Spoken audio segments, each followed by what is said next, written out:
Olá pessoal, como vai? Professor Sormani Alves, curso ESA História do Brasil, curso Sempre. Hoje nós vamos falar sobre o Brasil na Segunda Guerra Mundial, no período de 1945, de 39 a 1945.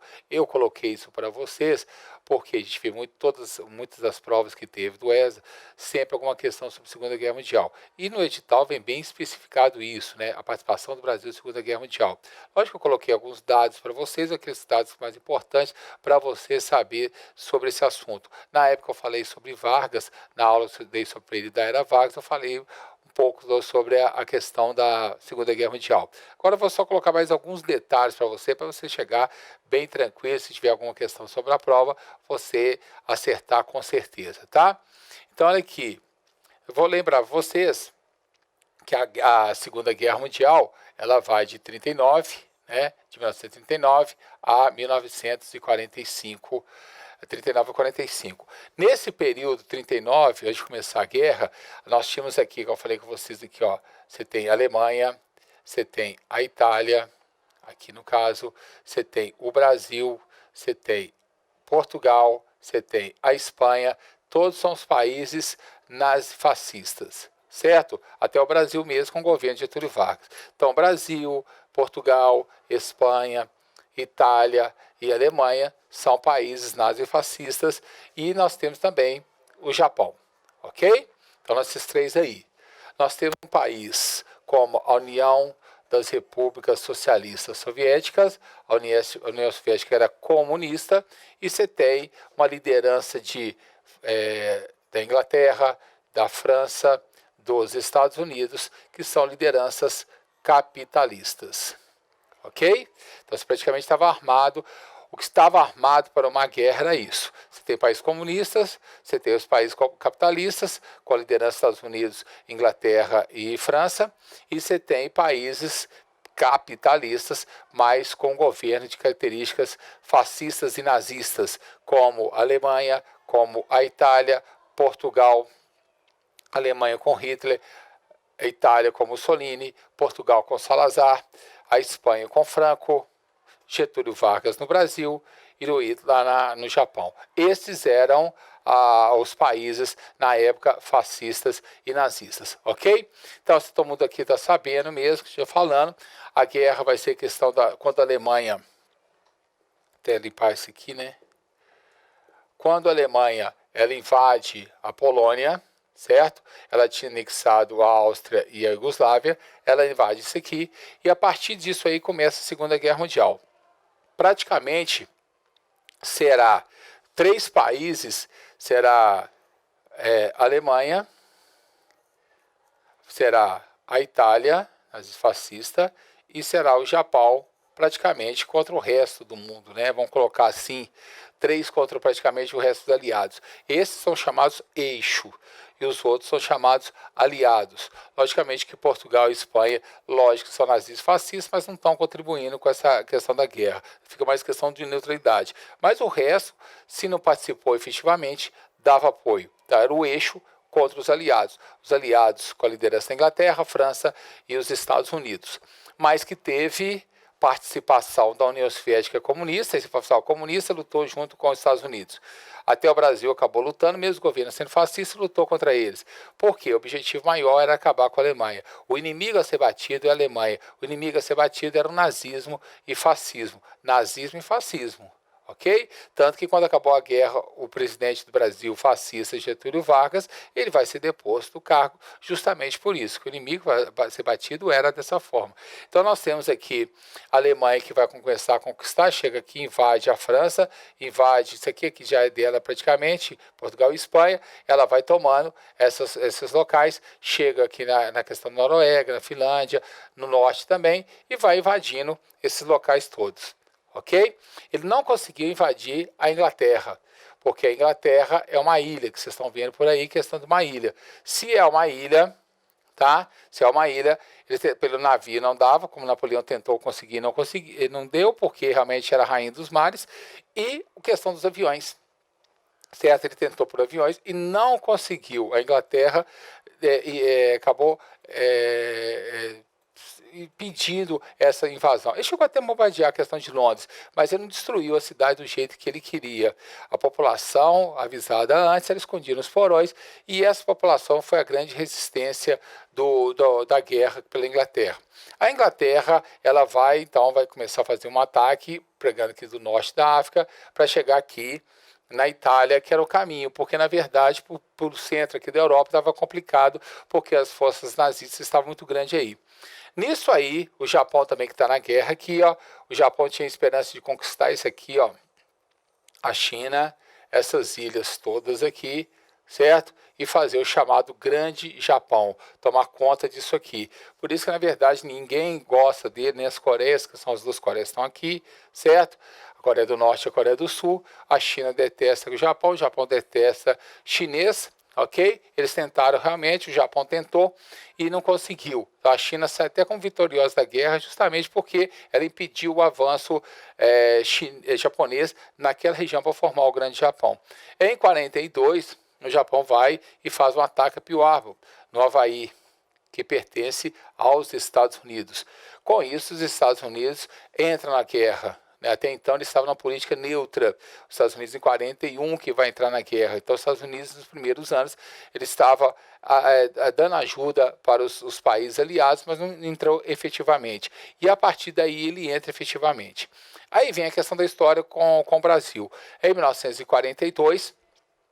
ele conversa com Getúlio Vargas, faz um acordo com Getúlio Vargas, pedindo para Getúlio Vargas ceder uma parte aqui para eles, no Rio Grande do Norte, para que eles pudessem transportar os aviões deles, virem até aqui e daqui saírem para combater na Europa. Às vezes até pelo norte da África e até chegar na Europa. Era a estratégia dos Estados Unidos também. A Rio Grande do Norte, que era o ponto mais extremo do Brasil, era o melhor ponto para eles fazerem esse tipo de voo, tá ok? E aí, então, o Brasil aceita isso, em troca de empréstimo para a Companhia Siderúrgica Nacional. Getúlio Vargas tinha a política nacionalista dele, uma política de industrialização.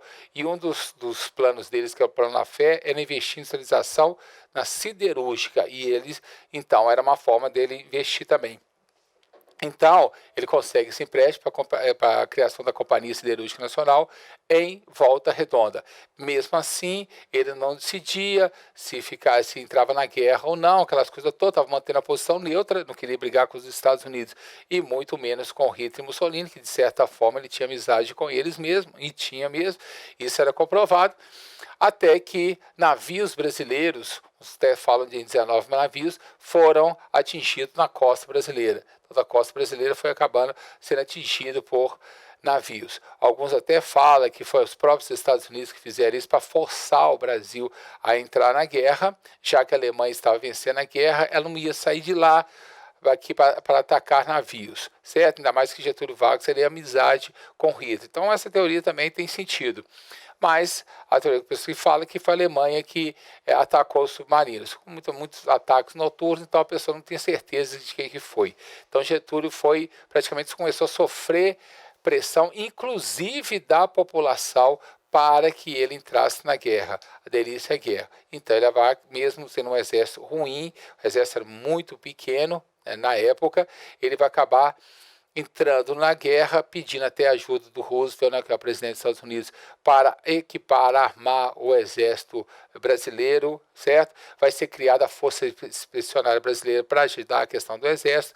Então, a partir desse momento, vai começando a guerra para o Brasil. A guerra se finda em 1945, a Itália a Itália e a Alemanha assina a rendição em maio, o Japão vai se render apenas em agosto, depois que duas bombas atômicas, foram jogadas em uma Hiroshima, dia 6 de agosto de 45, e a outra em Nagasaki, dia 9 de agosto de 45, forçando a rendição do Japão. E a própria União Soviética, após ela ter chegado primeiro ao fronte do Hitler e ter tomado a Alemanha, muita gente pensava que ela poderia aproveitar e espalhar o comunismo pela Europa. Os Estados Unidos, com a segunda bomba, também dá um recado para a União Soviética: você tem um exército poderoso, mas eu tenho essa bomba que pode destruir quantas vezes eu quiser. O mundo todo afinou mesmo para os Estados Unidos. Até vai entrar o período da Guerra Fria. O mundo todo afinou mesmo, porque ele tinha uma arma que ninguém tinha. Ele tinha uma bomba atômica. Todo mundo assustou com o efeito daquilo ali, aquela coisa incrível. E aí, a Rússia, por exemplo, ela não vai atacar mais, ela vai se resguardar. 4 anos depois, ela vai fazer sua bomba atômica em 1949. Então, de 45 a 49, os Estados Unidos deitou e rolou pelo mundo, porque praticamente ele tinha uma arma letal, que nenhum mundo tinha. Uma arma com uma capacidade de destruição muito grande, ok? Então, essa aqui, paralela que eu dei para vocês da Segunda Guerra Mundial, porque na verdade está perguntando a participação do Brasil no edital de vocês. Então, em 1942, agora eu coloquei aqui para vocês acompanharem comigo, já que eu já tinha falado. Navios brasileiros foram atacados na costa brasileira por forças alemãs, né, que a gente falou aí, causando morte de 500 pessoas. Vamos colocar dessa forma. Houve intensa pressão popular para a entrada do Brasil na guerra e o governo Vargas passou a apoiar os aliados. Inclusive a população está aqui, ó. Olha aqui. Queremos guerra, tá vendo? Olha a população nas ruas pedindo para que Getúlio Vargas entrasse na guerra. Já tem os cartazes ali. O governo do Brasil, o jornal o Globo, reconhece o estado de beligerância com a Alemanha e Itália, ou seja, Vargas já não apoiava eles. Então Vargas entra na guerra, vai entrar na guerra, declara guerra para a Alemanha. É um governo fascista lutando contra o fascista, é aquela coisa mais contraditória, mas isso vai acontecer nesse período, tá? Então, deixa eu desmanchar aqui.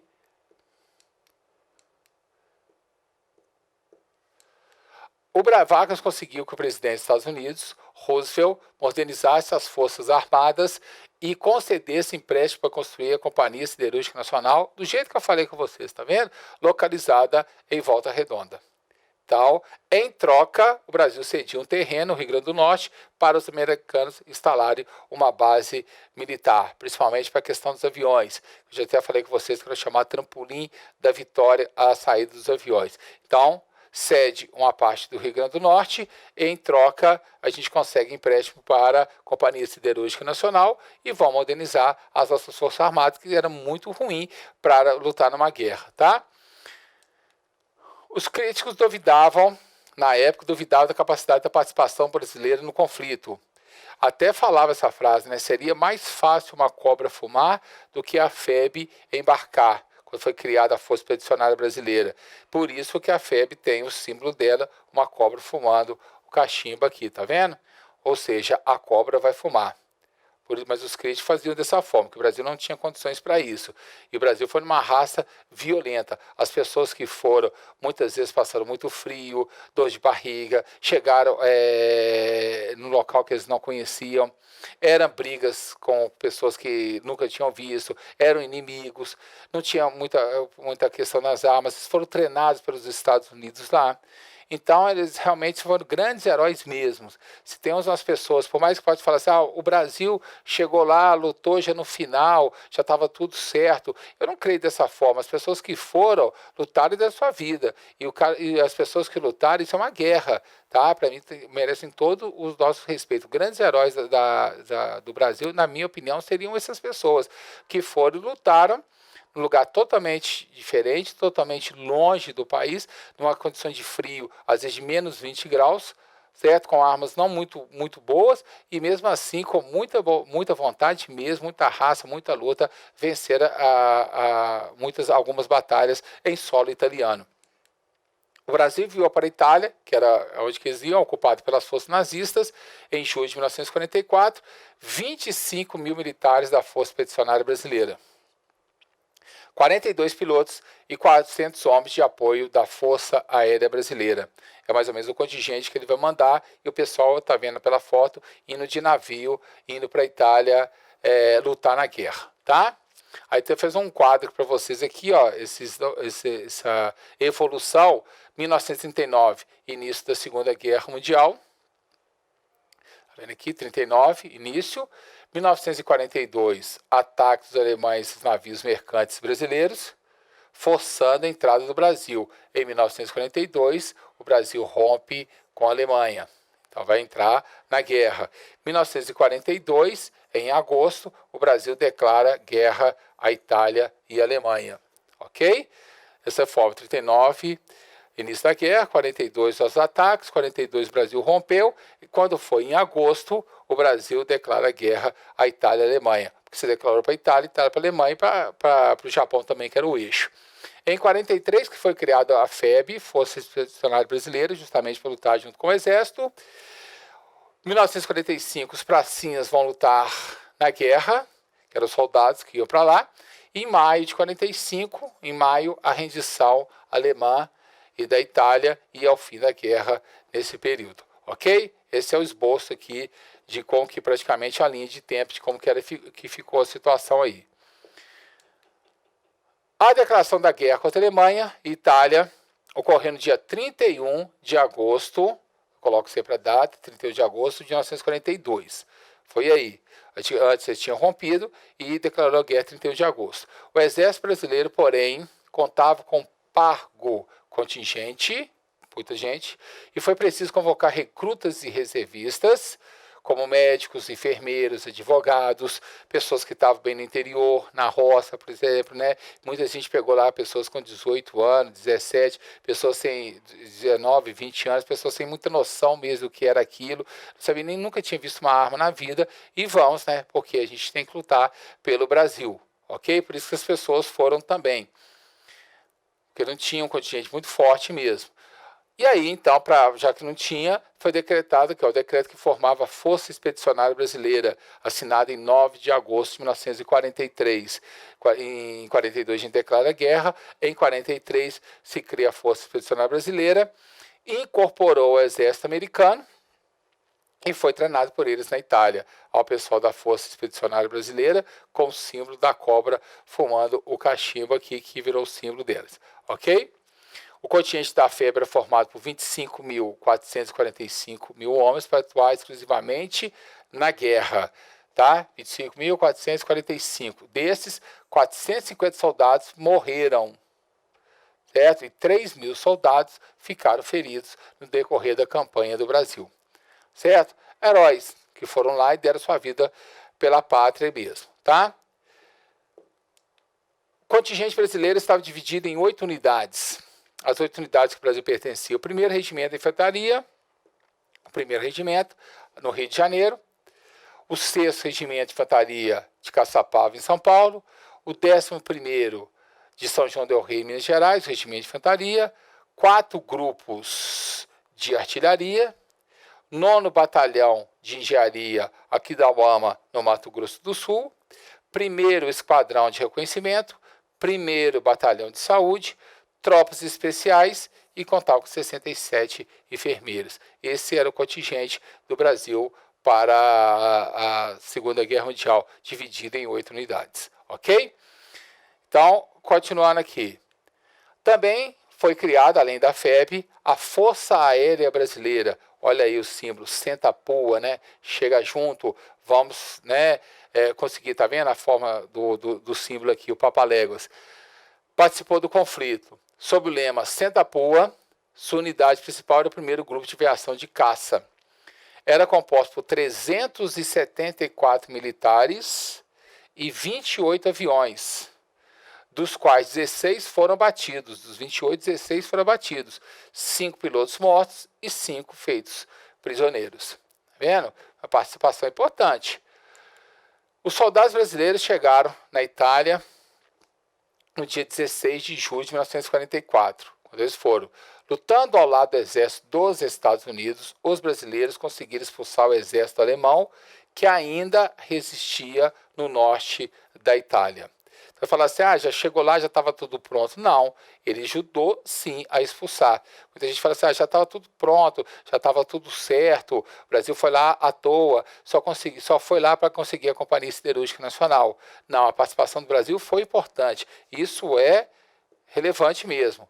tá? A gente conhece, se você conhecesse, por exemplo, como eu conheci pessoas que lutaram na Segunda Guerra Mundial, que me contaram relatos, a gente via que os caras iam mesmo, o cara com muita vontade mesmo, sem condições praticamente nenhuma, não sabia realmente notícias de nada, não tinha essa tecnologia de hoje, o negócio era fumar bastante, comer muito chocolate para ficar o tempo todo a questão acesa, e você mata pessoas que você nunca, praticamente você nem pensava que poderia fazer isso, colegas seu do lado morrendo, pessoas machucadas, e você dentro de uma trincheira, uma coisa louca.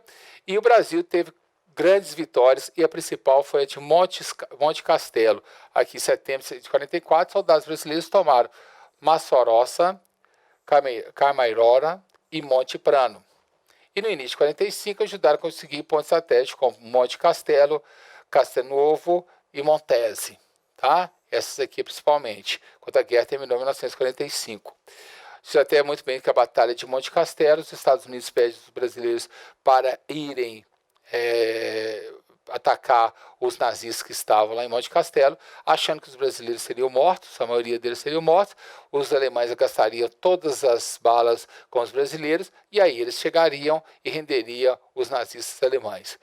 Quando o pessoal dos Estados Unidos chegou, o exército americano, os brasileiros já tinham rendido os alemães, tá? Uma grande vitória a de Monte Castelo, por isso que ela é mais comentada e falada essa aqui, porque realmente os brasileiros de Tocaia passaram a ser os grandes heróis, porque eles tomaram Monte Castelo das mãos dos nazistas. Quando os americanos chegaram, já estavam conquistados, ok? A guerra terminou, aí tem a guerra acabou, né? Tá vendo no jornal, todas as enfermeiras desfilando aqui depois do desfile da vitória. Os corpos dos 454 soldados mortos, que foram isso aqui, ó, durante o conflito, permaneceram no cemitério de Pistoia, na Itália, até 1960. Em outubro de 1960, os restos mortais deles, todos, foram transferidos para o Monumento Nacional dos Mortos na Segunda Guerra Mundial, localizado no Rio de Janeiro.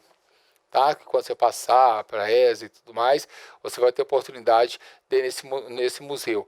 Eu já tive a oportunidade de ir, muito bacana mesmo, tá? É o Monumento Nacional dos Mortos da Segunda Guerra Mundial. Tem muitos acervos, tá? Muitas coisas que falam sobre a Segunda Guerra Mundial. Então, os restos mortais deles foram tragos para o Brasil a partir de 1960, que o governo fez certo mesmo. Tinha que trazer mesmo para cá, tá?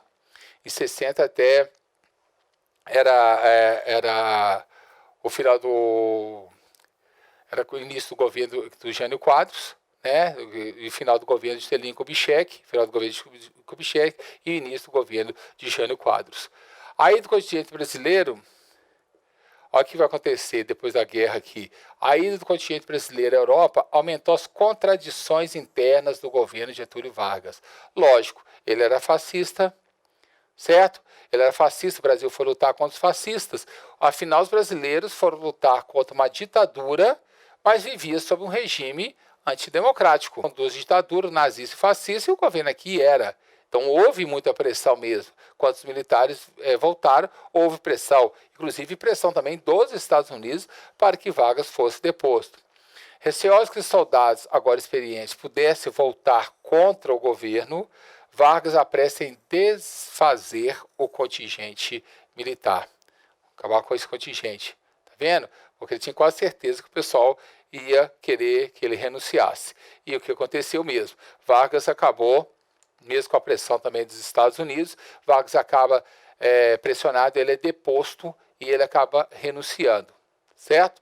Algumas curiosidades que eu vou colocar para vocês aqui sobre a participação do Brasil na Segunda Guerra Mundial que eu achei interessante. Por exemplo, aqui ó, ao menos um brasileiro foi enviado para o campo de concentração nazista. Tá vendo? Então os caras nada de não tem nada de glamour nisso, né? A participação do Brasil foi intensa, inclusive eles pegaram e fizeram prisioneiro de concentração nazista. Você sabe como concentração nazista era, né? Uma coisa complicada. Esse major aqui, o brigadeiro Otton Correia Neto, que é uma foto aqui, né? Esse aqui, ó, teve seu caça derrubado no ataque a Ponte Casar, na Itália, dia 26 de março de 45, e ficou prisioneiro no campo de concentração na Alemanha até dia 29 de abril. tá vendo? De 26 de março a 29 de abril ficou no campo de concentração. O major brigadeiro Otto Corrêa Neto, que a aeronáutica fala sempre muito bem dele, ok? O capitão aviador, outra coisa também, o capitão aviador Alberto Martins Torres é considerado o maior piloto da história da aviação brasileira. Alberto Martins Torres. Olha o que ele fez, participou de 100 missões na guerra da Itália e 76 missões de patrulhamento da costa brasileira. Vendo como o cara pilotou? O cara faz 100 missões mesmo de guerra na Itália. Só na Itália ele já fez 100 missões. E ficou tranquilo ali, né? Foi um dos melhores aviadores. É considerado o maior da história. Em reconhecimento ao trabalho realizado pelos brasileiros, várias cidades italianas batizaram ruas e praças com o nome de Brasil. Houve esse reconhecimento, né, de várias dessas cidades que eu mostrei para vocês que o Brasil acabou conquistando, ajudando a conquistar, colocaram o nome de Brasil de homenagem aos pracinhas que lutaram lá. Na cidade de Pistoia, ainda se conserva o monumento aos pracinhas caídos em combate. Os pracinhas mortos que foram enterrados lá, né, ainda tem um monumento aos pracinhas mortos na Segunda Guerra Mundial, que foram depois, na década de 60, tragos ao Brasil. Ok? Então, feito isso, nós vamos aqui aos exercícios aqui. Os exercícios aqui, ó, ESA 2013, que cai sobre a questão da, você está vendo? Sobre a participação brasileira na Segunda Guerra Mundial, por isso que eu falei que vocês coloquei esse slide para vocês, pode afirmar que limitou-se ao fornecimento de matérias-primas estratégicas aos aliados e auxílio no patrulhamento do Atlântico Sul, nada a ver, limitou-se a só isso, de forma alguma. B. O ingresso no conflito, esse aqui você está errado. O ingresso no conflito deu-se a partir de uma aproximação diplomática e comercial com as potências aliadas, principalmente, em especial, os Estados Unidos, e após o clamor popular, que a população saiu nas ruas pedindo, decorrente dos repetidos ataques submarinos alemães a navios mercantes brasileiros. Então, o ingresso no conflito do Brasil deu-se a partir de uma aproximação diplomática e comercial com as potências aliadas, em especial os Estados Unidos, que a gente acabou arrumando os empréstimos para a Companhia Siderúrgica Nacional, em troca de ceder uma parte do território do Rio Grande do Norte para os aviões, para fazer de pousada, né, de pouso para os aviões americanos. E após o clamor popular, que vocês viram que falou que o povo saiu nas ruas pedindo que entre na guerra, para o Brasil entrar na guerra, decorrente de repetidos ataques submarinos alemães a navios marcantes brasileiros. Então, esse é o motivo por que o Brasil participou dessa guerra, né? Sua participação brasileira pode falar isso. Foi limitado ao papel diplomático de mediação entre as potências aliadas e os países do eixo. Lógico que o Brasil lutou contra o eixo, não tem nada de mediação. Ele não mediou nada, ele lutou. D. Não teve nenhuma influência na crise do Estado Novo. Teve sim. Vocês viram, por exemplo, que depois da Segunda Guerra Mundial, Getúlio Vargas foi obrigado a renunciar. Ele foi deposto do cargo e renunciou, porque se o Brasil lutou contra o nazismo e fascismo, o governo era fascista. Se lutou contra a democracia, o governo era antidemocrático. E houve a pressão só das Forças Armadas, a pressão também dos Estados Unidos para a deposição de Vargas. A participação da Força Expedicionária Brasileira foi decisiva nos combates travados nas ilhas japonesas no Pacífico. A gente não foi lá, a gente foi na Itália, certo? A Força Expedicionária Brasileira lutou especificamente na Itália. Então está errado também, a resposta correta seria letra B de bola, tá bom? O próximo, aqui, da ESA 2013 também. Na Segunda Guerra Mundial, o Brasil participou ao lado dos aliados com um contingente de mais de 20 mil homens que formaram a Força Expedicionária Brasileira. Esse contingente destacou-se nas batalhas, que eles vão perguntar, de Palmares, aí questão de Zumbi de Palmares, não, Normandia, aí foi mais a questão dos Estados Unidos, que lutou lá, né, isso é já na questão da França, dos Guararapes, de forma alguma, Monte das Tarbotas, de jeito nenhum, e o certo, Monte Castelo, né? Essa é uma pergunta dele, ficou muito tranquila. Por isso que eu falei com vocês que Monte Castelo, né? Monte Castelo foi o grande marco das batalhas do Brasil. Existem até alguns bairros que foram criados para militares, do qual o nome, quando eles voltaram, do qual o nome é Monte Castelo, tá? Alguns bairros até hoje aí no Brasil. 2016, a ESA também. Após ingressar na Segunda Guerra Mundial, essa questão para a gente não errar, né? Em agosto de 42, o Brasil enviou à Europa a Força Expedicionária Brasileira, que integrou o 5º Exército dos Estados Unidos, atuando em território onde que foi a atuação da FEB, tranquila essa questão, né? A Alemanha não foi, na França não foi, belga não foi, nem suíço, foi o italiano. Já tinha falado com vocês estão sabendo disso tranquilamente. Uma questão dessa não é muito boa de cair na prova para a gente não errar, né? A gente fazer uns pontos bacana. 2015 e FEM. Um dos fatos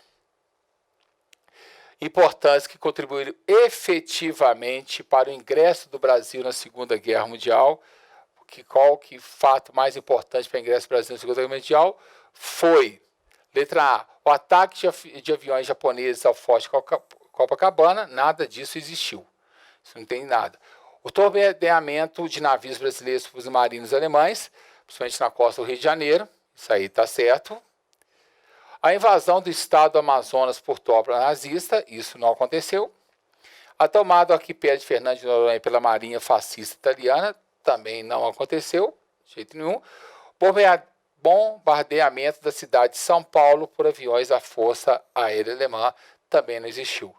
O fato decisivo que contribuiu para a entrada do Brasil na guerra, o torpedeamento de navios brasileiros por submarinos alemães na costa brasileira, fazendo Getúlio Vargas declarar guerra à Alemanha e, com isso, a Itália e o Japão, que formava o famoso eixo, que era até chamado de eixo do mal. 5. Sobre a participação do Brasil na Segunda Guerra Mundial, a ponte alternativa incorreta. Então, cuidado com isso, tá? O que está errado aqui. O Brasil participou da Segunda Guerra Mundial ao lado das potências aliadas em guerra contra o eixo. Exatamente isso. Eixo, Alemanha, Itália, Japão. B. O governo brasileiro entrou na luta antifascista em meados de 1939, quando a Alemanha invadiu a Polônia. Aqui, a Alemanha invadiu a Polônia, é o início da Segunda Guerra Mundial. O Brasil lutou antifascista, mas não foi em 1939. O Brasil declarou guerra em 1942, certo? Em 1943 a FEB e em 1944 o Brasil já estava lutando na Itália. Então o erro está aí. Se é para marcar incorreta, a letra B está incorreta. C. A decisão do governo Vargas de declarar guerra ao eixo foi influenciada por uma grande pressão popular. Vocês viram que o povo saiu às ruas mesmo, tá? Eu já mostrei para vocês, devido ao afundamento de navios brasileiros. Certíssima essa questão. É para marcar incorreta, então está certa. Apesar das dificuldades que encontrou, a FEB teve uma importante participação na Segunda Guerra Mundial, e teve muita. A tomada de Monte Castelo foi uma de suas grandes vitórias. Então, a maior. Então, correto. Essa aqui também. Se é para marcar a incorreta, é essa, letra B, que o Brasil invadiu, foi brigar com a Alemanha em 1939. Ela foi somente em 42. Ok? Bons estudos, tudo de bom. Felicidades e até a próxima.